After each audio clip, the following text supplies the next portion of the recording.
Anything else in the US on your stuff to have a look at, Steve? Doesn't have to be a REIT. Could be, say, a shoe company. Yeah, I have got a pretty interesting shoe company that I've been looking at. How strange of you to mention. So this was going to be sort of a stock for Paul if we could get him to turn up. But now it's a stock for Steve. And I've actually already sent him this, and he's already told me he's buying it tomorrow because he's so impressed. So here we go. It's an $11 billion American shoemaker.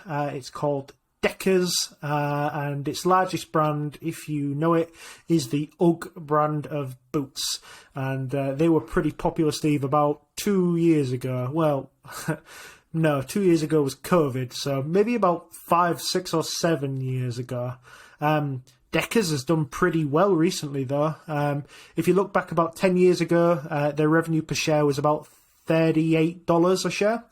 And I had a look at last year and worked it all back, and they've actually managed to reach $115 a share. So that's just over a 3x in revenue over the last 10 years. So that's pretty decent long-term performance. And this isn't some of the usual crap I try and hawk, Paul. This one actually has really, really good earnings too. So EPS has grown pretty rapidly. Back in 2017, it was just 18 cents a share. Today, it's $16.43 a share. Shares outstanding, that's usually a sector where I have to sort of mumble my way through it and pretend nobody could hear. But how about this? 10 years ago, Steve, there was 37 million shares outstanding, and today there's actually 10 million less, only 27 million.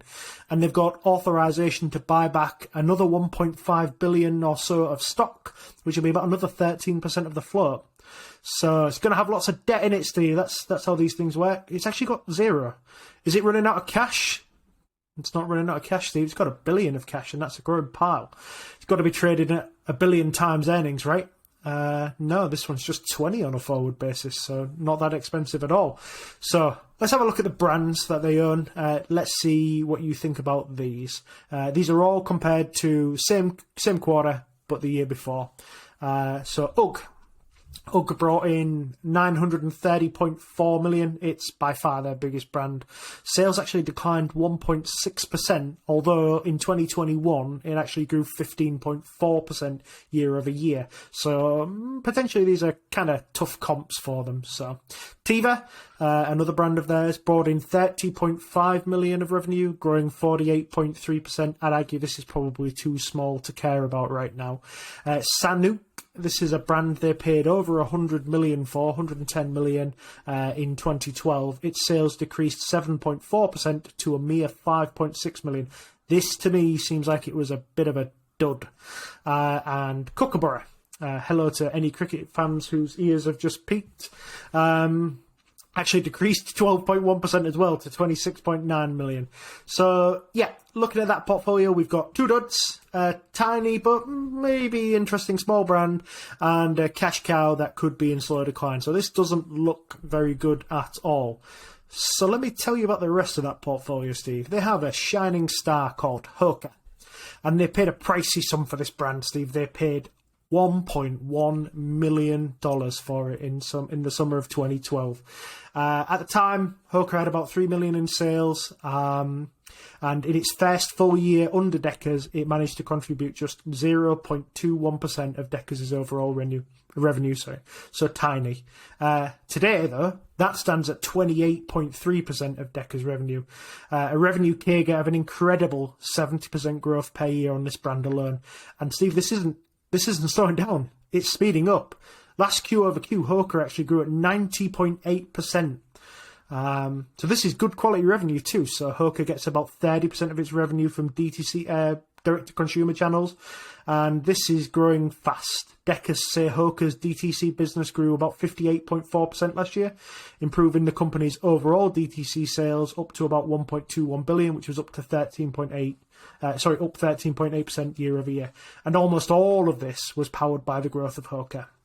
So I like to have a listen to the earnings call and just see how important HOKA is to Deckers. And you decide for yourself. They mentioned it 76 times on the last earnings call. Lastly, I want to give you a store count because I think this is probably where we'll see if there's any growth left for HOKA in the coming years. So I had a quick look at their physical store count, Steve, and it currently stands at 0. They don't actually open their first store until March this year, so this month sometime, and it's going to open in New York with plans to hit major malls and cities in the coming years. So how big does this get? I don't know, but I know one thing, though: there's no dividend. Oh, well, never mind. I mean, there's no dividend, no, but there's quite a decent buyback thing going on, and it looks like they're using, as far as I can tell, nearly all of their kind of cash. You said they had $1 billion and they're busy buying back about similar on this. So you said 13% of the float. I was seeing that as about similar on the kind of market. It's 11 billion. They're buying back 1. That's pretty impressive. It's not a buyback this year. That's the key not? thing to remember. It's an authorization Sure. to do so. So they're authorized to buy back that amount, but I think they're very smart operators. They know they've got a bit of capex coming with these new stores.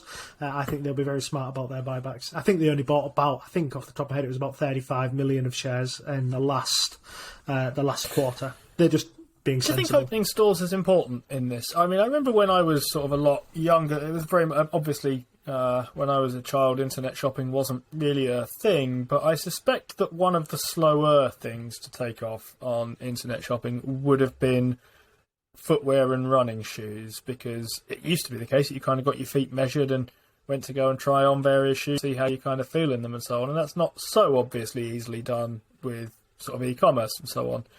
Opening stores feels like an interesting kind of move. I'm not particularly on the pulse with how positive they are. I was looking at some more of their trainers. You sent me some, a picture of some, I should say, earlier.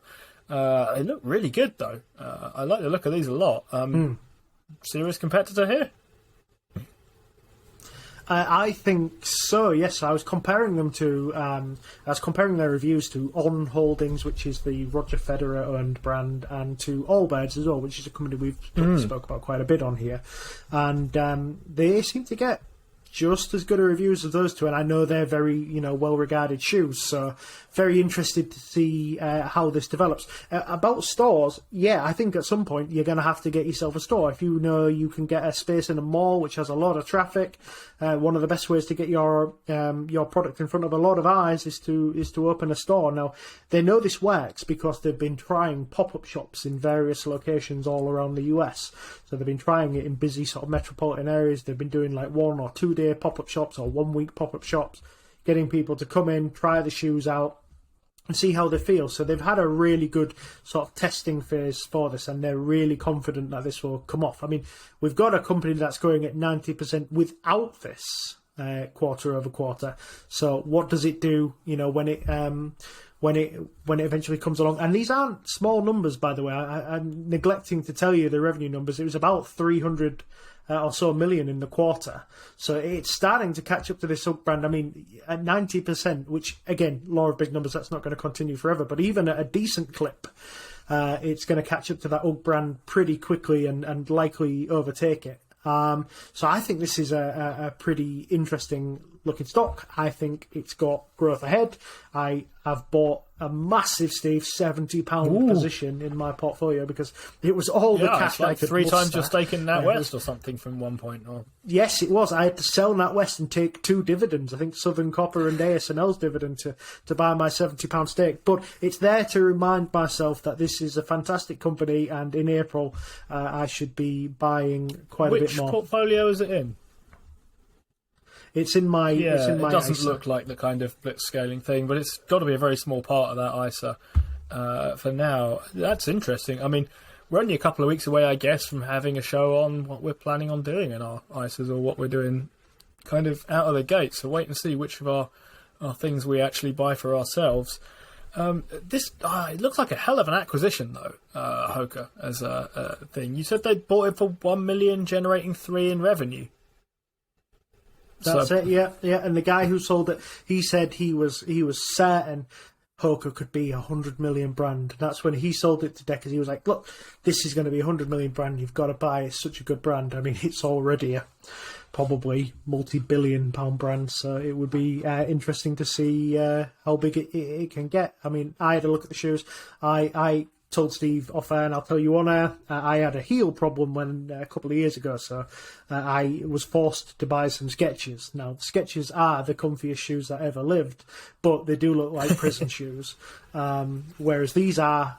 they're essentially running shoes, so they've got a lot of cushion underneath for running on hard ground. But they don't look like prison shoes at all, Steve. They look a bit more fancy. No, they look than super to me. I quite like running shoes, and I quite like good ones, unless... I'm less interested, I guess, in UGG boots, but I'm surprised they were still growing by about 15% or so in 2021. I thought of them as... very much, I'd say about a decade ago's shoes was their big thing, and at the time I remember thinking I was quite impressed. I didn't put it in these terms because I wasn't sort of thinking commercially, but I remember thinking this is a one where you don't really want the fake version of it. There were a lot of kind of quote unquote fake, and I don't mean fake as in copyright infringing fake. I mean similar style but with a different or similar name boots as well. But from everyone I spoke to, Uggs were just no comparison, nothing really compares to the real deal here. Yeah, and that's where I think the issue is with the Deckers kind of portfolio, is that we talked about Match.com quite a while ago, and we said Match.com always has to have the hit product and then the next one coming along to take its place. Now, at the moment, I think we're seeing with Deckers that they had the hit product, the UGG product was very good for them, and it looks like that HOKA is now... I was going to say running alongside, but I feel like that's a bit punny, but it is running up to being their new star product. So if UGG can maintain itself, let's say, and HOKA can come along and replace it as its growth engine, looks pretty good for Deckers. They can go out and buy something else. Perhaps Teva, which is a brand that I haven't actually got around to looking at yet. I got a bit... caught up in the running shoes. But if Teva can continue growing at 48.3% quarter over quarter, I mean, that will be a big part of their revenue too. But lots of interesting little bits to this business, and I would say it's a little bit overlooked. It's probably a little bit overlooked because its share price is about $450 because its shares outstanding is so low. It's one of those kind of stocks that if it cared about its share price, not sure if it does, needs a split. Interesting stuff. That's very much for, if we think about it as a stock for Paul, leave aside the dividend thought here. It's very much a kind of classically stacks up well metrics thing here, right? So I was looking, actually, it's maintaining some fairly steady margins at just under 20%, which is quite nice as an operating margin for a company like this. You would expect something with some brand power, like HOKA, if we count that as an established brand for the moment, or UGG, which we definitely do, to be running it around that sort of level. That's quite nice. There's good revenue growth. They're buying back shares. They're doing all the things you would expect a company moving in the right direction to do. Balance sheet solid but no debt. PE is not crazy from what I remember of it. That's kind of all going the right way.